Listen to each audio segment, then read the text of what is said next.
L'Iran met une énorme pression aux États-Unis et joue au chantage.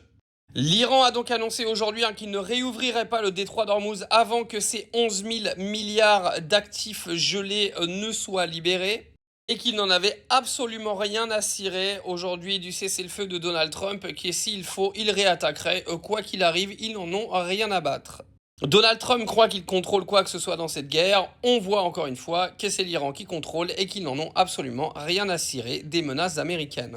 Donald Trump, quant à lui, a fait du Donald Trump. Il est venu nous expliquer que l'Iran serait peut-être ban de la Coupe du Monde de foot et remplacé par l'Italie. Oui, parce que pour ceux qui ne sont pas au courant, l'Italie n'est pas qualifiée pour la Coupe du Monde pour la 3e fois d'affilée. L'Iran était-elle qualifiée? Il faut savoir quand même, petit truc rigolo, si les deux pays, l'Iran et les États-Unis, terminent respectivement 2e de leur groupe, ils se rencontreraient sur la phase finale. Ouh, ce serait croustillant!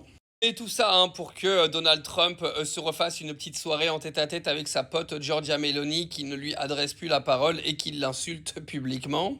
Oui, l'Italie a totalement tourné le dos aux Américains, ça c'est assez drôle. Alors c'est l'info principale du jour, le fait que les Iraniens aujourd'hui menacent. Ils disent clairement que le détroit d'Ormuz restera fermé jusqu'à nouvel ordre. Ils attendent clairement que toutes les sanctions économiques qui ont été prises contre eux soient finies. D'accord, que en gros l'argent que ça leur a coûté soit déjà remboursé et qu'ils récupèrent l'intégralité. Et tant que ce ne sera pas le cas, ils ne réouvriront pas le détroit d'Ormuz. Donc bravo à Donald Trump d'avoir lancé une guerre dans laquelle il a donné le détroit d'Ormuz à l'Iran. Félicitations. Quelle réussite!